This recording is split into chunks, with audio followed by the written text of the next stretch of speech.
before lunch. All right. I've been trying. Yeah, page 41. The mother of all lectures. Maternal newborn overview.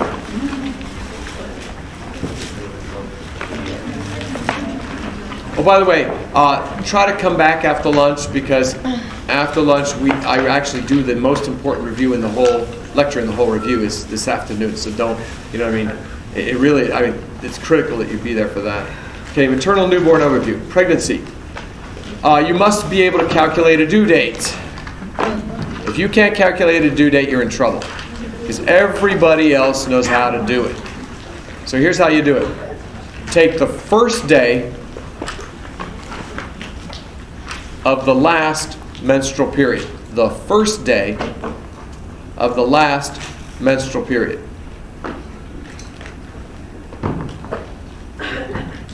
Add 7 days, subtract 3 months. Now you can do it another way, but if you don't have a way, that's a good way. So I'm going to give you a date, and I want you to figure the due date, and then talk to your buddy. Her last menstrual period was June 10 through June 15. Her last menstrual period was June 10 through June 15. I want you to figure her due date, and then see what your buddy said.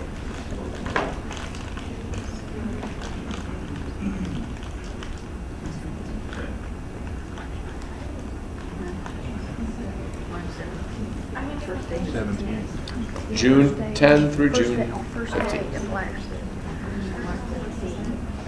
Okay, what do you say? March 17, exactly. Because you got to start with June 10, because that's the first day of the last menstrual period. Add 7, that's 17. Subtract 3 from 6 is 3, that's March. All right, so that's how you do that. Letter B, the weight gain. You need to know how much weight a woman should or should not have gained. Do not worry about multiples. Don't worry about women that are underweight or overweight to begin with. They don't go there. They're just talking about an average, typical pregnancy, which no one has, but the book describes. Okay? The total weight gain for pregnancy is 28 pounds plus or minus 3.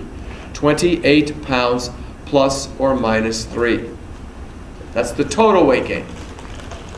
And here again, we're not talking about multiples, and we're not talking about women who are under or overweight to begin with. Number 2, in the first trimester, she gains 1 pound each month. 1 pound each month. How long is the first trimester? 3 months, so she gains a total of 3 pounds in the whole first trimester. So there's not much weight gain in the first trimester. So if they give you a woman who's had a fairly significant weight gain in the first trimester, that's bad. Because you really should not be gaining much weight in that first trimester. Maybe 3 pounds. In the second and third trimester, she's gaining much faster. She's gaining 1 pound per week. So how do you calculate? Because here's what you have to be able to do. On your licensing exam, if they give you a woman in a particular week of gestation, you have to be able to predict what her weight gain should be. For example, what if they ask you this question? A woman's in her 28th week. She has gained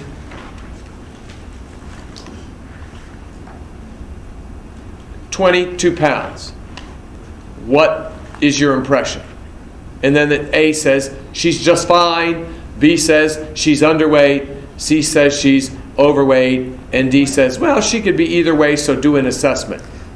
She gained 22, she's at 28 weeks.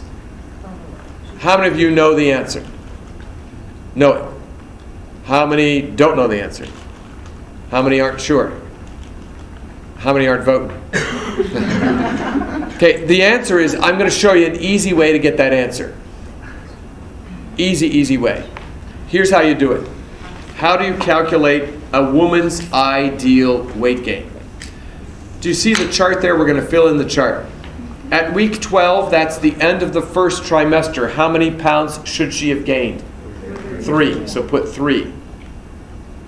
At 13 weeks, she gained another week, so she gained another pound for a total of 4. Total of 4 to that point. 14, another week, another pound for a total of 5. 15, another week, another pound for a total of 6. 16, another week, another pound for a total of 7. 17, another week, another pound for a total of 8. 18, another week, another pound for a total of 9. 19, another week, another pound for a total of 10. 20, another week, another pound for a total of 11. Do you notice how every time she gains a week, she gains a pound? Now, what is the constant mathematical relationship between the top row, the weeks, and the bottom row, the weight gain? A difference of 9. A difference of 9. Take every top number and subtract 9 from it. What do you get? The bottom number.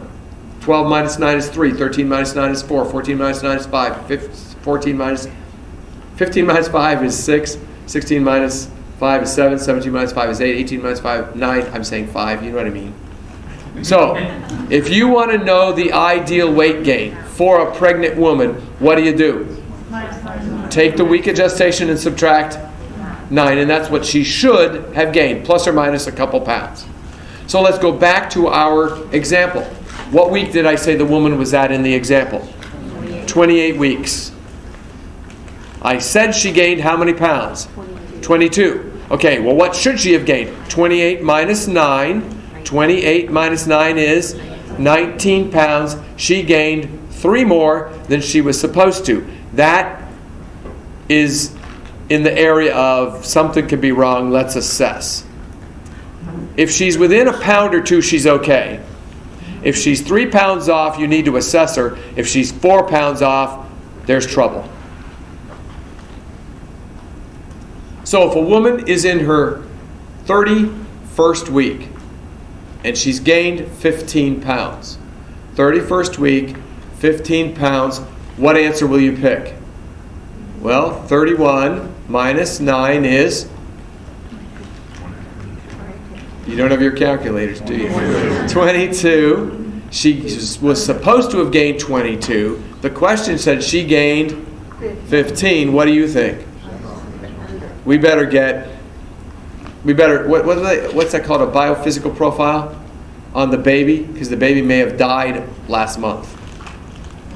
Do you see what I'm saying? And we don't know. So that's bad.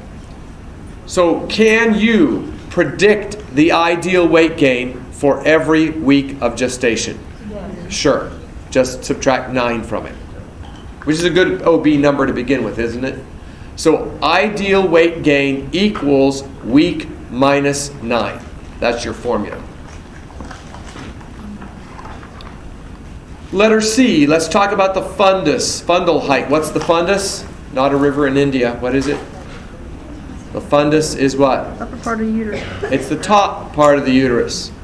Well, it's not palpable until week 12.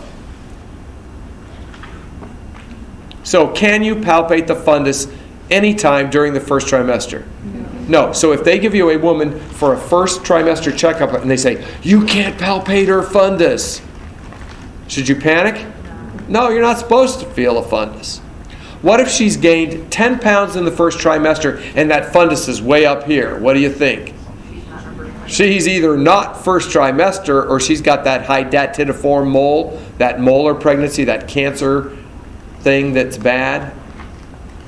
Okay, that's in the blue book.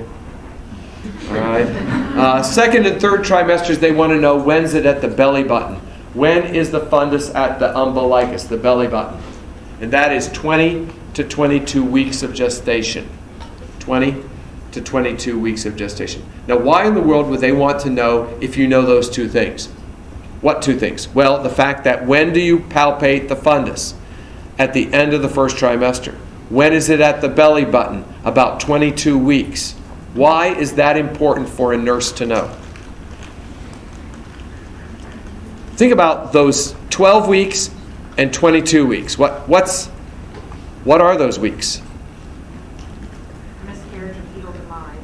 Close, because you're dealing with what idea? Date of viability, which is 22 to 24 weeks, which is in the end of the second trimester. So isn't 12 at the end of the first trimester? And isn't 24 the end of the second? So can you use fundal height to determine in what trimester a woman is in? Yes. That's why they want to know it. Because if some woman comes in an auto accident or an accident of some situation, she's brought into the ER, she cannot tell you what trimester she is in. Because either she's had no prenatal care, she didn't know she was pregnant, or she's unconscious and able to tell you she's pregnant. You have no history. She's positively pregnant. You need to know what trimester she's in to know what that's going on with that baby, right? Well, how can you real quickly put her in the correct trimester? Palpate her fundus. Because if she's pregnant and you cannot feel the fundus at all, what trimester is she in? And who's the priority, the baby or her? Her. If you can palpate the fundus, but it's at or below the belly button, you know she's in the what? Second. And who's the priority? Her or the baby? Her. But if that fundus is above the umbilicus, you know she's in the third. Who's the priority? The baby or the mom? The baby. Are you seeing how they'll work that and who will get the attention and what they'll decide? So those are gross estimations of gestational age. Okay, signs of pregnancy. Do you remember learning probable, presumptive, and positive signs of pregnancy? How many remember those three categories? Good news. There aren't three categories on boards, there's only two. Positive and everything else. So they lump the probables and presumptives together. You are not going to be asked to tell the difference between a probable and a presumptive. You will be asked to tell the difference between a positive and one of the other two. So you've got to know your four positive signs. They are fetal skeleton on x-ray. If you x-ray the abdomen and there's a skeleton there, you're pregnant. You can protest all you want, but you're pregnant. Number two, a fetal presence on ultrasound. If they do an ultrasound and there's a baby there, you're pregnant. C, auscultation of a fetal heart rate. Auscultation of a fetal heart. If they put a Doppler down there and there's a rate of 140, it's a baby. Your bladder doesn't have its own pacemaker. You've got a baby down there. Now, when does that occur? Somewhere between 8 and 12 weeks. You can hear it somewhere between 8 and 12. Now, it starts beating at 5, but you can't hear it until 8. Which brings up a really important point about OB questions. Most OB information, because it's OB, has a range where it occurs, because every woman is different, right? And they give you a range for everything. There's a range for quickening, there's a range for lightening, there's a range for viability, there's a range for fetal heart, there's a range for fundal heights. You know, there's always a range for everything. Because of that, be real careful in OB questions. This is critically important to remember. Really carefully read your OB questions, because there could be 3 different questions for every fact in OB. The first question would be, when would you first? Got that? When would you first? That's one form of the question. The second question would be, when would you most likely? And the third question would be, when should you buy? When would you first? When is it most likely? And when should you buy? Those are 3 totally different questions for the same fact. In other words, when would you first auscultate a fetal heart? The answer is 8 weeks. When would you most likely auscultate a fetal heart? 10 weeks. When should you auscultate a fetal heart by? 12 weeks. Do you see that? So whenever they say first, pick the earliest part of the range. When they say most likely, pick the midpoint of the range. And when they say should buy, pick the end of the range. And a lot of times you're missing OB questions, not because you don't know the correct range, but you're not paying attention to which one of those they want. So when is quickening? When the baby kicks. Remember, quick, kick, quickening, kicking. When does it happen? 16 to 20. So when would you first feel quickening? 16. When would it be most likely? 18. When should you? By 20. Do you see the difference? 3 totally different questions for every single fact. If you don't know that, you're going to miss questions thinking you, even though you know the information. Okay, letter D, the fourth positive sign of pregnancy is when the examiner palpates fetal movement or outline. So what does not count as a positive sign? When mom does. It's when the examiner does. Okay, let's turn the page and talk about the other signs, the maybe signs. We lump the probables and presumptives together and we call them maybes. Letter A, all urine and blood tests. All urine and blood pregnancy tests are maybes. They are not positive signs of pregnancy. I'm going to make a statement. You don't have to write it down, but this is the reason why everybody gets confused about this. Here's the true statement. A positive pregnancy test is not a positive sign of pregnancy. That's true. And that's why everybody gets confused about positive signs of pregnancy, because they think a positive pregnancy test is a positive sign. No, it is not. It's only probable or presumptive. So a positive pregnancy test is not a positive sign of pregnancy. Did everybody know that? Why not? Because it only means you have the hormones that go with pregnancy. And many, many times you may have the hormone increases that go with pregnancy, but you don't have a fetus. And so a lot of positive pregnancy tests are false positives. But when you hear a heartbeat down there, there's no false positives on that one. Okay? It's a good question. I could phrase it the other way in what relation to what you asked. Is positive signs of pregnancies have no false positives. Are things that never have a false positive. Okay, let's talk about some other probable presumptive sign. Have you heard of Chadwick's, Goodell's, and Hegar's signs? Hopefully you've heard of this. 2 things you need to know. In what order do they occur? It's easy. They occur in alphabetical order. So who comes first? Chadwick followed by Goodell followed by Hegar. See, boards is more interested in if you know the order than if you know the exact weeks. Why? Weeks vary from woman to woman, but the order never varies. So boards is going to test what does not vary because it just is statistically more valid to test that. Or reliable, I should say. Well, what is Chadwick's sign?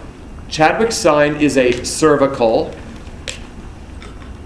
color change to cyanosis.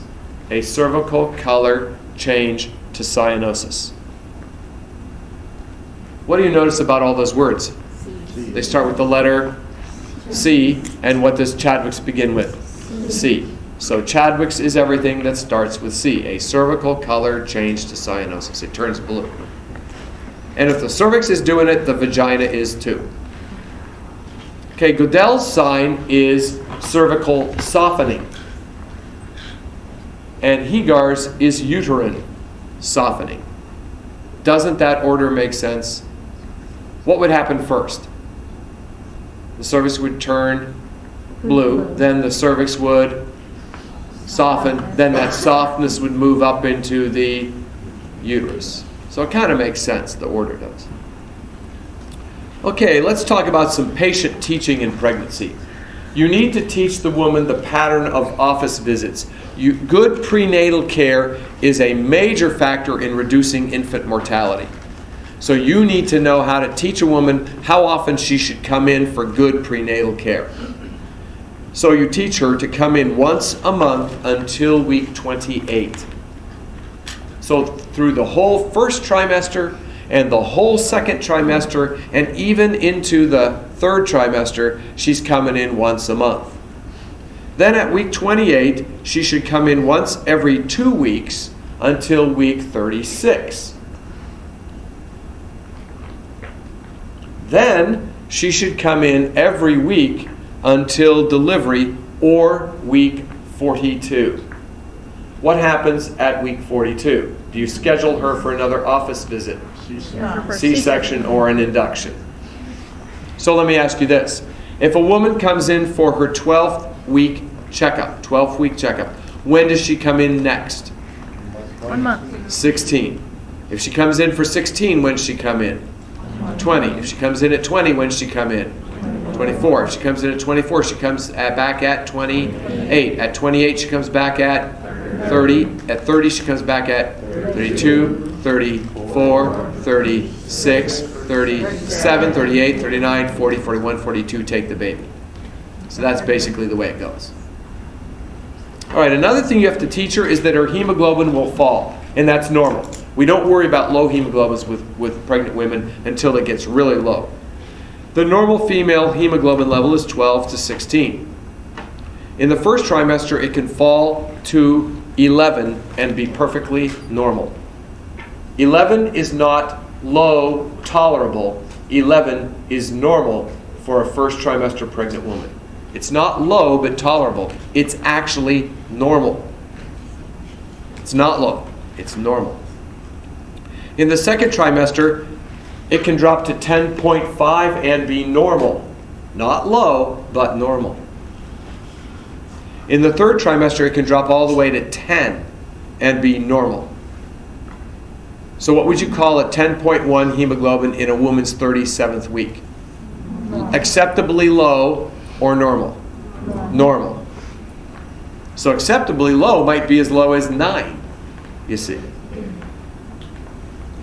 So I guess my point is this. Tolerate lower hemoglobins in pregnant women the further along they are than you would with other non-pregnant people. What was the number for the first trimester? 11. It can fall to 11 and be normal. Which brings up the discomforts of pregnancy that you need to teach her. How do you treat morning sickness? What trimester problem is it? First, and what do you treat it with? Crackers. Dry carbohydrates. Yeah. Dry carbohydrate for breakfast, yes or no? No. It's dry carbohydrates before you get out of bed. Because once you're out of bed, it's too late. Number 2, how do you deal with urinary incontinence? This is a first and third trimester problem. Why do they not have a problem with urinary incontinence in the second trimester? Why do you not get urinary incontinence in the second trimester? Because the baby is in an abdominal pregnancy. It's up high off the bladder. But in the first, it's right down on the bladder, and the third, it's right down on the bladder again. How do you treat it? Void every 2 hours. A pregnant woman should void at least every 2 hours all the way from the day she gets pregnant until 6 weeks after delivery. Every day, all through labor, delivery, postpartum, pregnancy, void at least every 2 hours. Number 3, difficulty breathing. This is a second and third trimester problem. And you teach them tripod position. Can anybody explain to me what tripod position is? Feet flat. Arms on the table with your Arms on the table, leaning forward. So that's tripod. Or you can even put your arms on your hands on your knees, leaning forward. It's what you see COPD clients doing.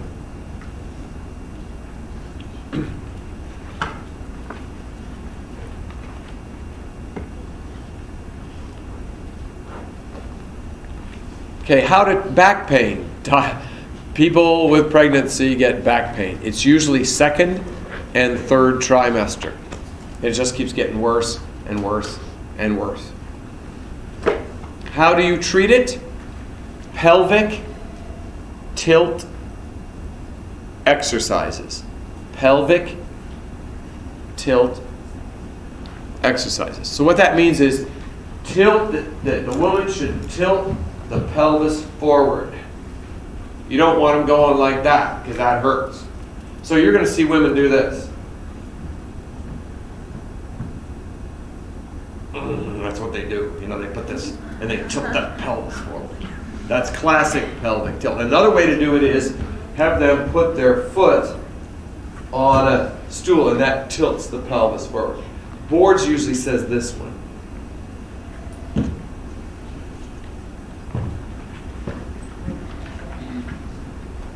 Okay, that's pregnancy. And you say, that's all?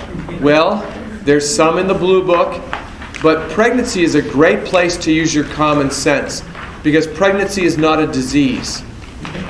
It's a healthy state. And so using good health patterns and ideas. So when you get a pregnancy question you don't know the answer to, what should you say? Dehydration. Well, what would be good for anybody? What would be a really good, healthy response here for anyone? Pick it and you will be surprised at how well you do. Okay, let's get this baby out of here now. Okay, let's go into labor and birth now. Letter A, what is the truest, most valid sign that a woman is in labor?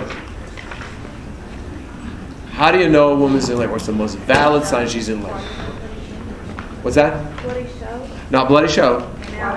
Not water breaking, because you can have both those and never be in labor. Contraction.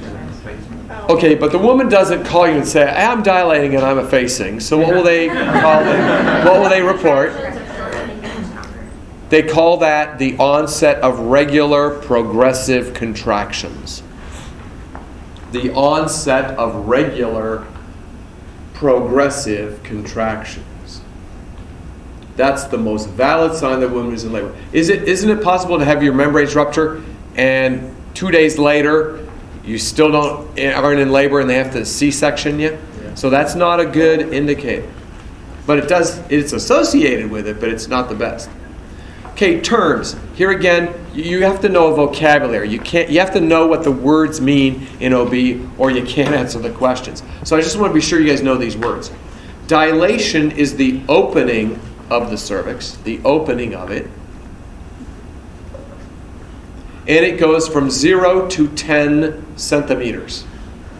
So what a cervix that is 0 is described as what? Closed.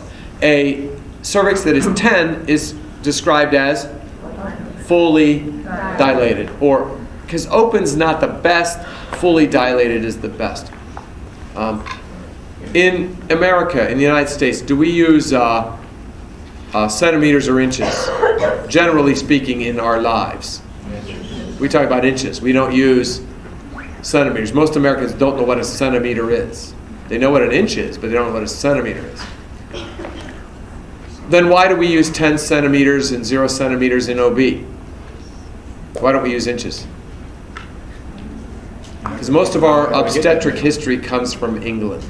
And we use very much an English system. But I also think in America, just think about marketing and 10 centimeters is 4 inches. I don't know how many women would sign up where they have to push a baby out a 4-inch hole. Do you know what I'm saying? So 10 centimeters sounds a lot more what? Generous, doesn't it? Oh, you're 10 centimeters. Oh, I can do this. So I know that's interesting. Okay, effacement. Effacement is thinning. Thinning. Thinning. Thinning of the cervix. It gets thinner. And it goes from thick to 100%. So a cervix that is not effaced is described as what? Thick. A cervix that is completely effaced is called 100%. So how does a woman begin labor? Thick and 0, or thick and closed, or thick and 0 centimeters. How does she end labor? Fully dilated and fully effaced. Which what numbers? 10 and 100%. Okay. All right. Station. Station is the relationship between the spine. The fetal I'm sorry. I was getting in line. Station is the relationship of the fetal presenting part to mom's ischial spines, and you must know the ischial spines. This word is very important to know in OB. Ischial.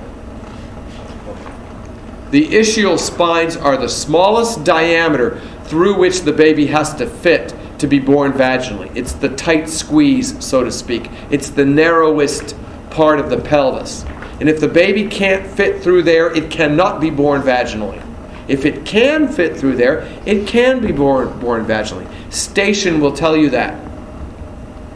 Now, negative stations means that the presenting part is above this tight squeeze. Positive numbers means the baby's presenting part is below, has already made it through the tight squeeze. So if a kid stays at -1, -2, -1, -2, -1, -2, -1, -2 for 17 hours after they're fully dilated and effaced, what do you know? Head's too big, C-section that lady. But what if a kid stays at +4, +3, +4, +3, +4, +3, +4, +3 for 17 hours? What's that tell you? Can the baby be born vaginally? Yes, because it's already made it through. It needs a vacuum extractor.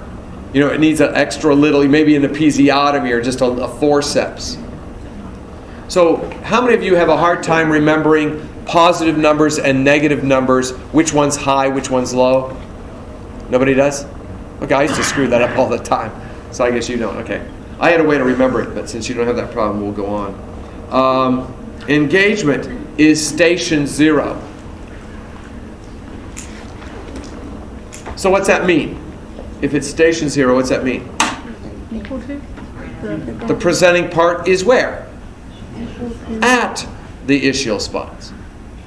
Station 0. Yes? Will you give me your clue in case I get nervous? I always remember that positive numbers are positive news, negative numbers are negative news. Now, what do I mean by that? Well, if you go into a woman's room and she says, "What station am I at?" and I tell her a negative number like -1, -6, that's negative news to her, which means where's the baby? Way up, and it's not coming down. But if I walk into a woman's room and she says, "What station am I at?" and I give her a positive number like +4, +2, what kind of news is that? Positive news. Good news. What's good news to a woman in labor? Baby's coming out. It won't be long now. So negative numbers are negative news to a woman. Positive numbers are positive news. Negative, negative, net positive, positive. That's the way I remember it. Otherwise, I always got screwed up. Lie. Lie is the relationship between the spine of the mother and the spine of the baby.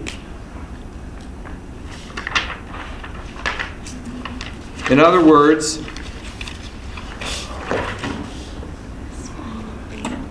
between the spine of the mom and the spine of the baby.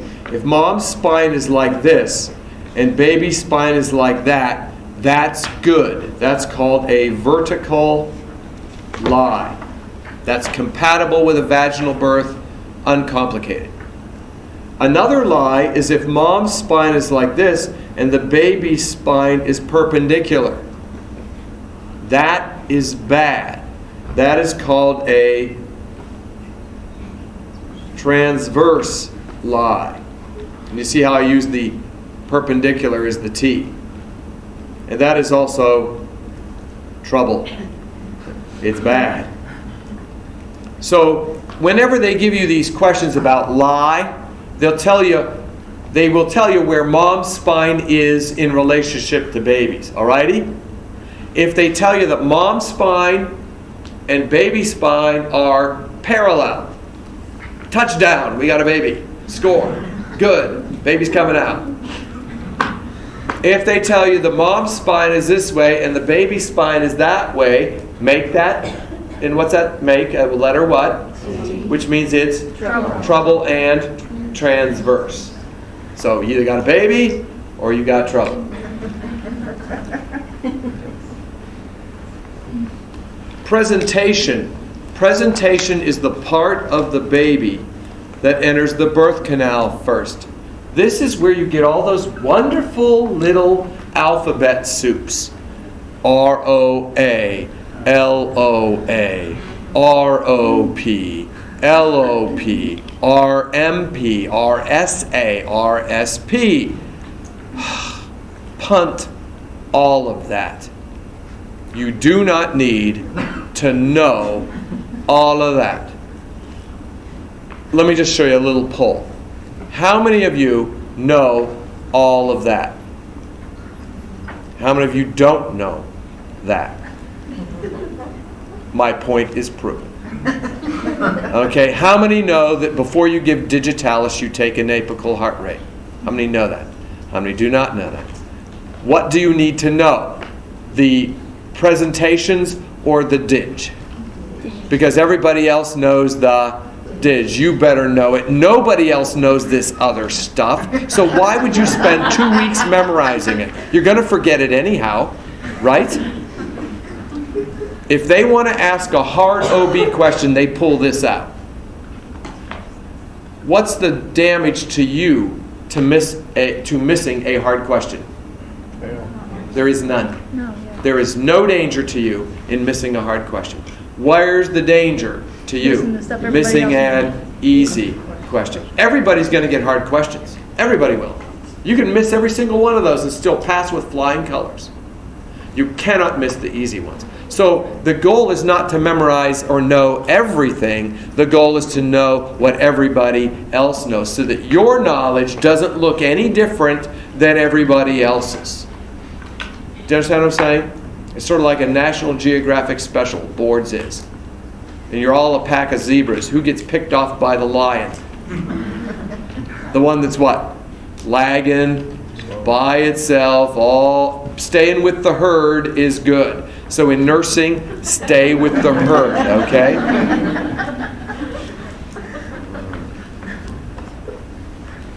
So hopefully now, the most common presentation is ROA or LOA. Right occiput anterior, left occiput anterior. Okay, now, so if they ever give you a question where they say, you palpate a bulge here and an irregular there and a lump here and a round there, and then they say, what presentation is it? Hey, I'm picking ROA or LOA because I've got much better chances picking those two than anything else, and you'll probably be right. So that's just a good guess. ROA, LOA. And I'd pick R before L. 4 stages of labor and delivery. There are 4 stages of labor and delivery, and you must know them. Stage 1 is labor. All of labor is stage 1. And labor has 3 phases. Do you remember that? There are 4 stages that are big, and then 3 phases that are small in the first stage.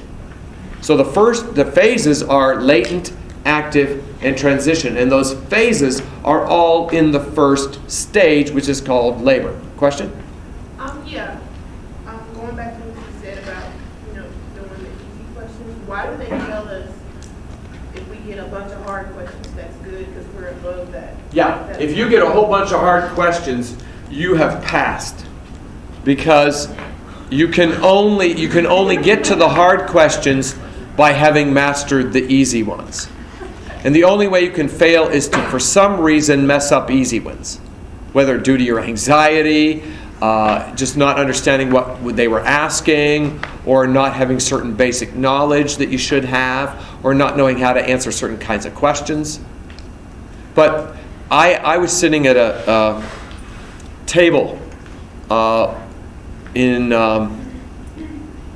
Cleveland at a national conference of the National Councils of State Boards of Nursing that write the test. And there were 8 of us at the table, and Ann Wendt was sitting right there, 2 people away from me. And Ann Wendt is the president of the National Council of State Boards of Nursing. She's the top NCLEX writer kind of person in the nation. And we were asking her questions. And one question I asked her, I said, Ann, people are always asking me, what do they need to do to pass? In a nutshell, what do they need to pass? And she looked at me, she says, I'll answer that in one question, one short answer. She said, they have to get to the hard questions. So if you want to pass, you have to what? Get to the hard questions, where you're going to miss a whole lot. But you've got to get to the hard questions, because if you never get to the hard questions, you will never pass. You see what I'm saying? Because you're always bouncing around down on the easy ones. And I didn't think that was that helpful, but at least it tells me that is because it came from the source authority on that.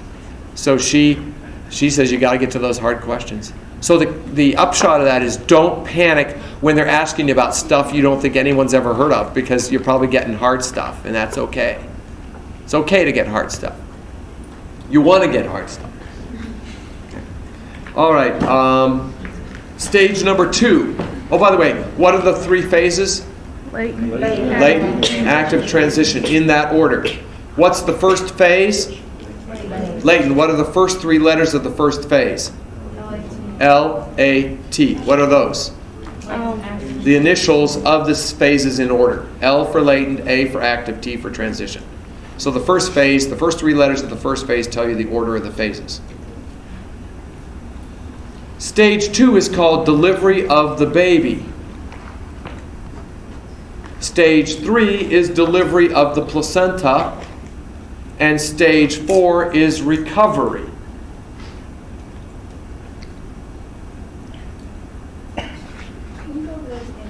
Stage 1 is what?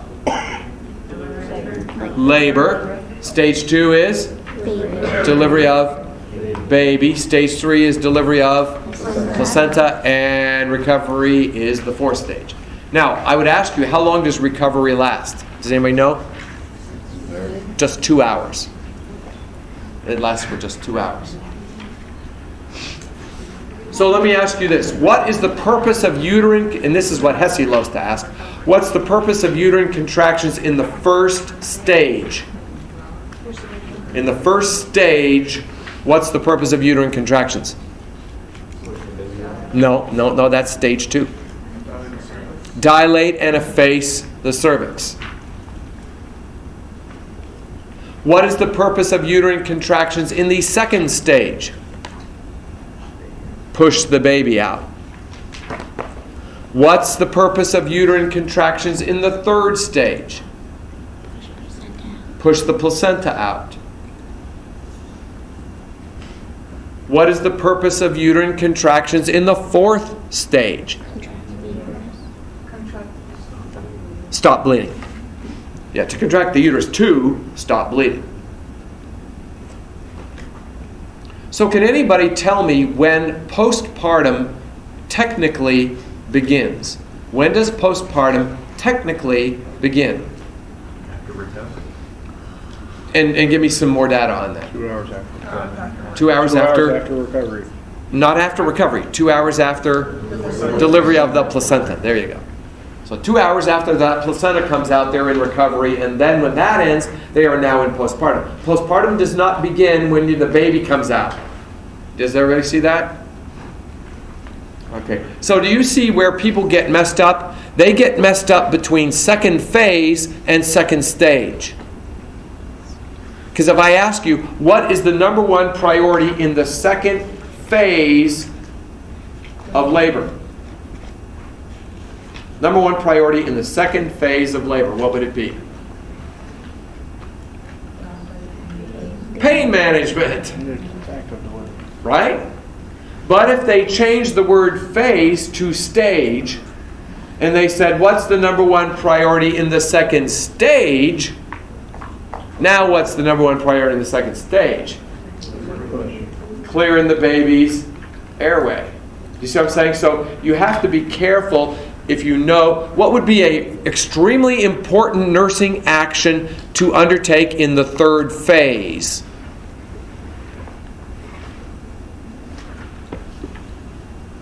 What do nurses do? What kind of actions are nurses engaging in the third phase? We're checking dilation, we're helping her with pain, we're helping her with breathing, because she's in the last intense part of labor to dilate, right? But if I said, what's a major nursing action for the third stage, what would you say?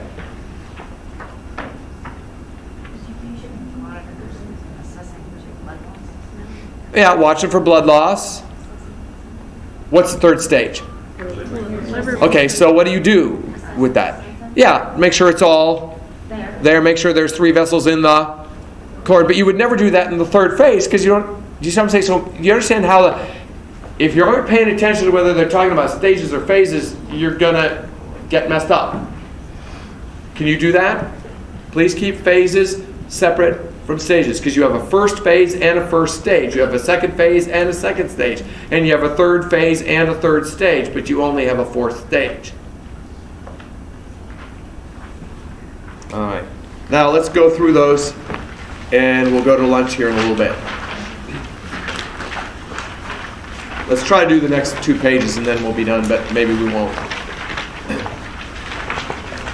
The rest of this moves fairly quickly, because there's really not a whole lot. I mean, it's just a lot of fill-in. D says the first stage of labor and delivery. What's it all about? The first stage. What's it called? Labor. So what you see here is what we call the labor chart. Bad news. You have to know it all. You have to know the whole labor chart. Good news, though, I'll show you a way to remember it that's really easy, so you don't have to memorize it all. So let's talk about this labor chart. How many phases do you see in the labor chart? 3, because how many phases are there to labor? 3, and there's latent, active, and transition. Let's talk about latent. In the latent phase, you dilate from 0 to 4 centimeters. Your contractions are 5 to 30 minutes apart. That's the first column. We're going down the first column. So the contraction frequency is 5 to 30 minutes apart. The contraction duration, meaning how long they last, is 15 to 30 seconds. And the intensity of the contractions is described as mild. Now that's our word, not hers. Now let's talk about active, because things pick up here. Dilation goes from 5 to 7 centimeters. The frequency is every 3 to 5 minutes. They last 30 to 60 seconds, and their intensity is moderate. Again, our word. However, in transition, things pick up even more. The cervical dilation goes from 8 to 10 centimeters. The frequency is every 2 to 3 minutes. And the duration is 60 to 90 seconds. And the intensity is strong. Now, the way they will test your knowledge of this is they will say, a woman comes into the labor and delivery suite. She is 5 centimeters. Her contractions are every 5 minutes apart, and they last for 45 seconds. What phase is she in? Active. That's how you do it. But you have to know the numbers to put her in the right one. Good news. This chart is what we call a 3-column sequential table. Meaning there's 3 columns, and where one leaves off, the other picks up. And where that leaves off, the next one picks up. The easiest way to master a 3-column sequential table is to ignore the sides and only memorize the middle column. So I only want you to memorize active labor. Just active. Which is what? 5 to 7, 3 to 5, 30, 60. And you got the whole chart, don't you? Because anything less intense would be what? Late. And anything more intense would be transition. So 5-7, 3-5, 30, 60. It can't be simpler than that. Note. Do you see where it says note? Contractions should not be longer than 90 seconds or closer than every 2 minutes. You must know this. They love to test this one. How do you know a woman's in trouble in labor? Well, when her contractions are longer than 90 seconds and closer than every 2 minutes. You do not want to see that. They would give you 4 women in labor and say, who's in trouble? Her contractions are going to be longer than 90 and closer than 2 minutes. That's bad. They'll also ask it, what are the signs of uterine tetany? Well, contractions longer than 90 seconds, closer than every 2 minutes. What's uterine hyperstimulation? Contractions longer than 90 seconds, closer than every 2 minutes. What parameters would make you stop Pitocin? 90 seconds, 2 minutes. 90 seconds, 2 minutes. Remember that. You're very likely to see that. Okay, let's talk about assessment of contractions. You have to tell the woman how to do this, how to time her contractions. Well, frequency is beginning, that goes in the blank, beginning of one contraction to the beginning of the next.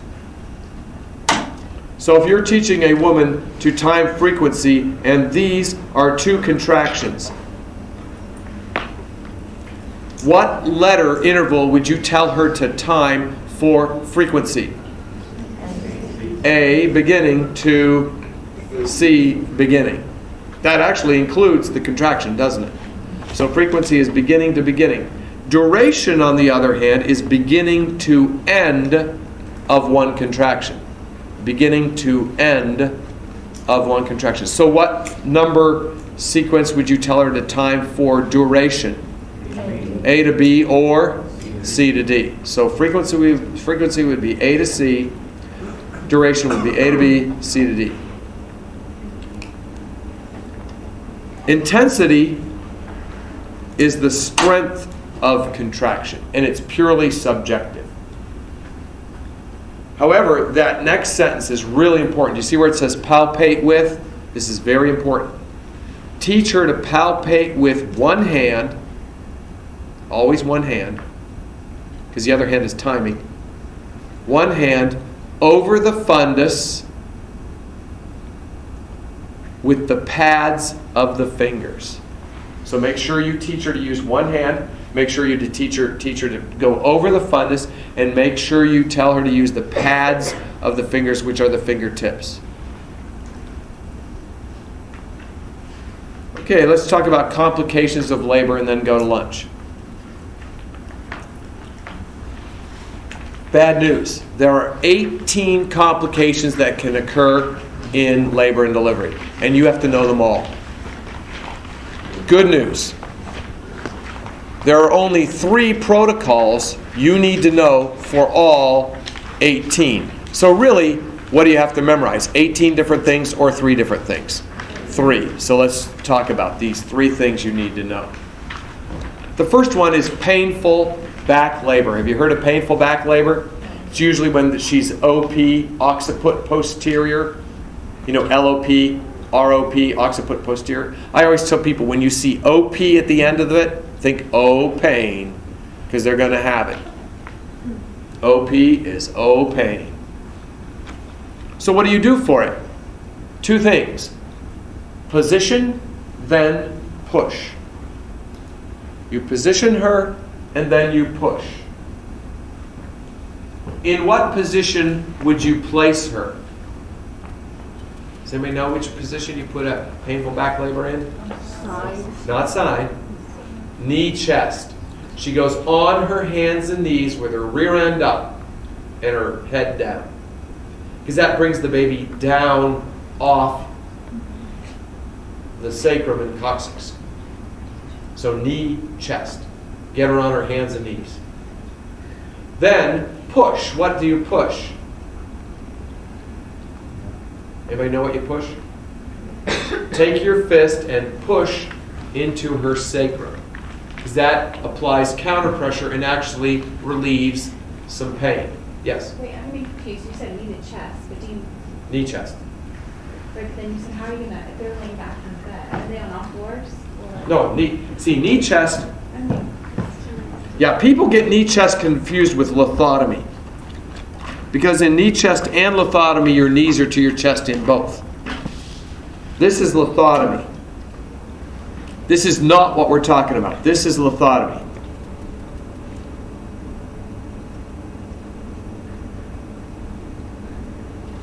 Okay? Okay? That's lithotomy. This is knee chest.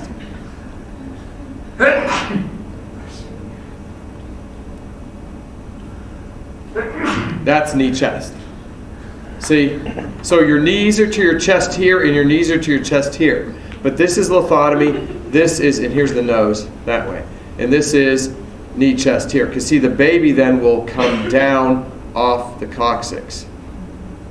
So knee chest is that. Okay? That's knee chest. Right? And that's what we mean. We don't mean this.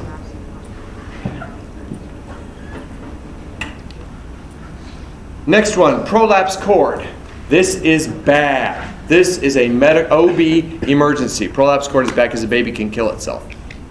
Prolapse cord is when the cord is the presenting part, which means comes out first, so that when the head comes down, what's the head do? Press on the cord and the baby dies. Baby literally commits suicide. It kills itself.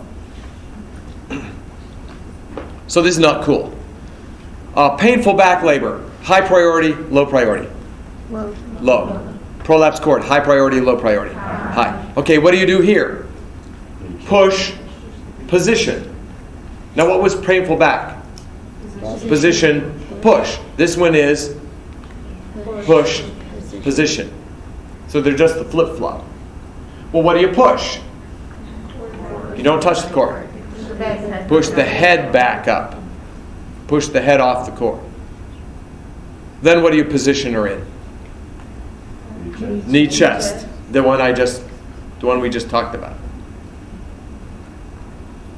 So she's in knee chest. You've got your hand pushing the head. And you stay that way till they pull it out C-section. So it's kind of, you have to ride on the cart with her. You know, so you just throw a blanket over everything. You just go like this. You look like a float, you know, in a parade. It's kind of weird. So what do you do for painful back? Position push. What do you do for prolapse cord? Push position. Do you remember I said usually I will always position before I do something else? That has an exception too, because in prolapse you push, then you position. Why do you push first in prolapse and position second in prolapse? Why? Because delaying pushing in order to position would increase the risk to the baby. See, but it's the same principle. So when you're sitting there not knowing what to do, it's probably good to you to think about, if I delay doing this to do that, would it... That's probably a good way to think. All right, number 3, interventions for all other complications and labor and birth. And there's like 16 of them. Uterine tetany, uterine atony, uterine hypertension, uterine hypotension, maternal subclavian syndrome, vena cava syndrome, just you name it. There's beaucoup complications. They're all treated the same. And they are treated with Lion. L-I-O-N. L means first you turn them on their left side. There's the L. Left side. I is increase IV. O is oxygenate them.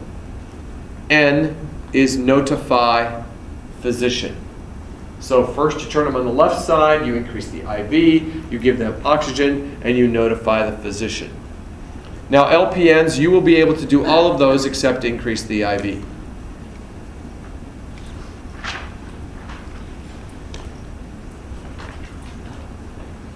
So what do you do for maternal hypotension? Line. What do you do for eclampsia? Line. What do you do for toxemia? What do you do for uterine rupture? Line. What do you do for, you see what I'm saying? As long as it's not painful back or prolapsed cord, you're picking what? Line. Question? Question? We were just talking about first and best for the situation. So the first again would be positioning and oxygen would be best. Probably the first would be, the position, and the best would be tough. The left side there might be the best too, because that gets the pressure off, gets the placenta perfused better. So even if you give oxygen and the placenta is not being perfused, it's not going to get to baby. So I would say that's one place where first and best are the same one, left side. Would everybody agree with that sort of? Yeah. Okay. And sometimes it's the same. It's just on occasion it's different. And most of the time it's different. On occasion it's the same. Okay. PIT. PIT means in a crisis, if Pitocin is running, stop it. In an OB crisis, if PIT is running, stop it. So could that be the first thing you would do? So that would catapult all the way to where? Hold the PIT would catapult to what order? Number 1, and that would be L. So you'd stop the PIT, then LION. But most of the time they will not tell you PIT is running, so PIT won't even be there. So 9 times out of 10 you'll be doing LION. But if they tell you PIT's there, stop PIT, LION. Okay. Pain medications in labor. Get this down word for word and then we'll go to lunch. Do not administer a pain medication to a woman in labor if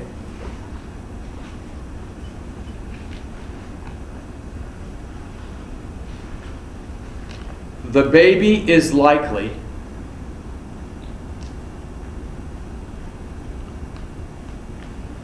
to be born when the med peaks. Do not give a pain medication to a woman in labor if the baby is likely to be born when the med peaks. Let me illustrate how you're going to do this, because it's not going to be anything magical. It's just going to be good common sense. What about this question? You have a prima gravida. Prima gravida means what? First timer. Prima gravida at 5 centimeters who wants her IV push pain med. Will you give it to her or not? Well, the question is it likely that a prima gravida at 5 centimeters is going to deliver in the next what? Well, IV push meds. We learned the other day that IV push meds peak when? IV meds peak when? 15 to 30 minutes after you give them. So is it likely that a prima gravida at 5 centimeters will deliver the baby in the next 15 to 30 minutes? No. So would you give her the med? Yes. What about this question? You have a multigravida at 8 who wants her IM pain med. Well, the question then is it likely that a multigravida at 8 centimeters could deliver in the next, well, when do we know IMs peak? 3260. Is it likely that a multigravida at 8 could deliver in the next hour? Yes. So what would you say to her? No. Are you getting it? And it's going to be obvious. It's not going to be, they're not going to play around with being real close like your teachers in school and ATI and stuff like that does. You know what I mean? They're going to make it clear. If you can pass HESI, you can pass ATI, you can do boards. You can. They are much harder. I would rather take state boards any day of the week than take an ATI or a HESI. That would be a no-brainer. Okay, after lunch, we'll come back and do fetal heart tracing. Be back at about, try to be back at 5 to 1. I'm gonna run all the way to my car out. Gas.